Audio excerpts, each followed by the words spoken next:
Bite him, but his friend would still freak out.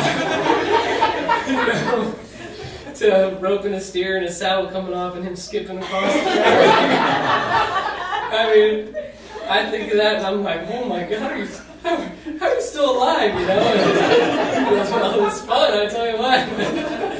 And a lot of good stories, and like my dad said, we spent a lot of time with him when I was younger, and my dad was had a different job, and we'd go every Thursday to the flea market, just about, and it was the greatest time. Him and my dad would drink coffee. I'd sit in the middle of the van and play with tools. That was all you could do in there.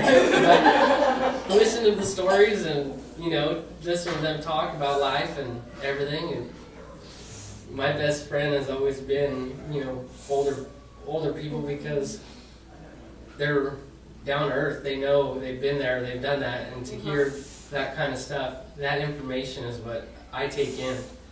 And I thank him a lot for everything that I know. And I thank him a lot for always supplying me with my tools, in all honesty. He knew I loved to work, and he loved it. How price or you pay them? There was always the grandpa discount. But it was always great birthday time. Just pick whatever you want. And I'd say, okay. It was that time. But he always knew, if something was on your mind, or if something was wrong, or if you had a question, he always had an answer, no matter what. And great man. That's all I could say.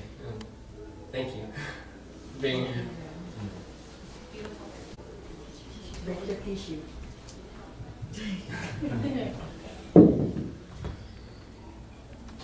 It's funny because I always do this at other funerals. I've never done it at my own parents. My dad was a great man. He loved unconditionally. He loved his kids. He loved Lisa. He loved my mom. He's the kind of man that you could call when you're having the worst day of your life and say, everything's going to be okay. And my fondest memories of him, honestly, are just sitting there listening to him talk. I could sit there for hours. I didn't want to leave because he had such a wealth of information, and I just wanted to glean anything I could from him. He was always very honest, and the way he loved his kids and his grandchildren was so pure. He saw the best in everybody. There's some funny moments, I'm not going to lie. There was one that my dad, is in all that same, had a funny story to him. I remember he asked me, can you go to the store for me? I want a bottle of schnapps. I said, Dad, I'm a pastor's wife. I can't go buy that for you. I go, what if somebody sees me? Like, I'm a pastor's wife and people know me here. He says, go get it for me, baby, please. And I said, all right. And then I said, what if somebody sees me? He goes, oh, don't worry about the other people that see you. He goes, if I call you and I want you here, I'm gonna bribe you. You better be here. And I was like, Dad! And we both just busted out laughing, like I was like, that's so mean. And he's like, well, you better do it. Because you already bought it for me. My dad had such a great sense of humor. I remember times him telling me, don't say anything, but this is what's happening. Because it's almost like he wanted his family together to be united. Every time I talked to my dad, every single conversation we would talk about just life, just things, and then he would say, have you talked to your sisters? Yes, Dad, I've talked to. And Mita, have you talked to Mita? Yes, Dad, I've talked to Mita. And Winnie, have you talked to Winnie? Yes, Dad, I've talked to Winnie. And Catalina, you've talked to Catalina? Yes, Dad, I've talked to Catalina. And Eliza, you've talked to Eliza? I was like, Dad, yes, I've talked to all of them. But it's like he was so He loved his family, and he wanted us all together. I've had so many great conversations with him, I could go on for days. But my dad was such he was beyond what any person can ask for as a father. In my darkest times, he was there. In my greatest highlights of my life, he was there. And in between, he was just dad, my daddy. He gave the greatest hugs on this planet, which I'm teaching Joseph to do. He hugs with such pureness and the love that you felt in your soul.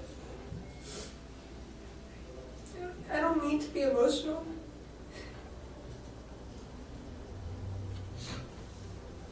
We love him so much, and I just miss him so much. And I'm grateful for the time I've had with my dad, and I would never change it for the world. I'm just happy for where he is, and I'm grateful for my family, and I thank each and every one of you for being here. There is one funny thing. He and my husband had a funny thing. They would always talk about tools and stuff. Because my husband, the very first time we were together, my dad was trying to get him some tools. And it was so cool because he would get on the phone, let me talk to Manuel.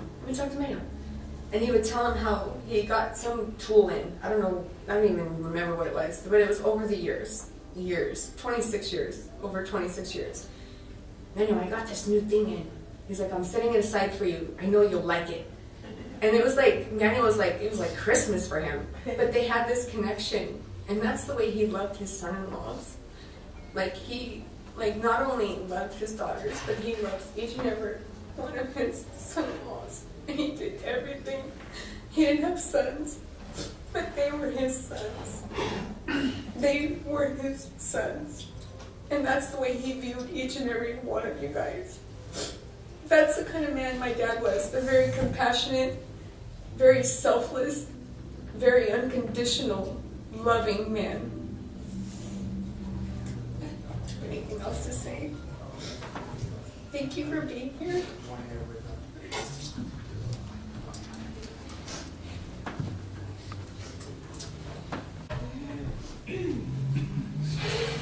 Thank you. My name is Paul Farmer. Manuel said that this could just be for family members, and I want to say there are a lot of lucky people in this room, because Mita, you're lucky, and Winnie, and Kathleen, and Carrie, and Eliza, you all had the luck to be born into a marvelous family. Now me, I had to fight my way in there. But now that I'm there, I'm staying.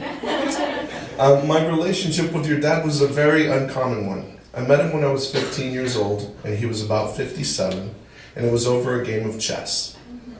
Had I ever imagined that that chess game would develop into a friendship that I would keep always? It's just a rare thing, a 15-year-old and a 57-year-old. There was a time with Chuck when I was very frustrated with him over chess, because he had this maddening habit when we would play that I would make a move and we're this tense battle, and he would go, yep, I figured you were going to do that. And I was like, So I fixated on it, and it drove me crazy to where I didn't want to play chess with him. And then it made me almost so much, I'm like, I was so frustrated, I thought, I don't even know if I want to visit him or if I want to be friends with him. He was about 68 at that time. And fortunately, I had a little moment of wisdom, and I thought, you know what? We don't know how much longer he's here. And I appreciated that Chuck and Lisa were among those friends that you can trust completely. Lisa's driving my car right now. You know, I would give them whatever I have is theirs and theirs is mine. And there's just so much trust and love there that I realized I don't know how much more time Chuck has on this earth, but I can't be so petty over something so stupid. So I was a little wise, and I'm just happy that we had so many more years with him. I don't always share everything personally, especially on Facebook and things like that. But this morning I found a picture of Chuck and myself together, and I posted it, and I wrote a few words. And as I read these words, it just automatically made me start crying. It's just a simple thought, but again, it's how you never know when you have a relationship with somebody who comes into your life, you never know what that can become. And the relationship that I had with Chuck and Lisa, and now with your extended family, is something that inspires me and that I will treasure forever. And here's the couple lines that I wrote that made me start crying. Sometimes the people we meet in life stay forever, nourishing our souls and changing our hearts. Now it's time to say goodbye to Chuck. He was my mentor, political debater, father figure, and most importantly, one of the best friends I've ever had. Chuck, I will think of you daily, and I will love you always.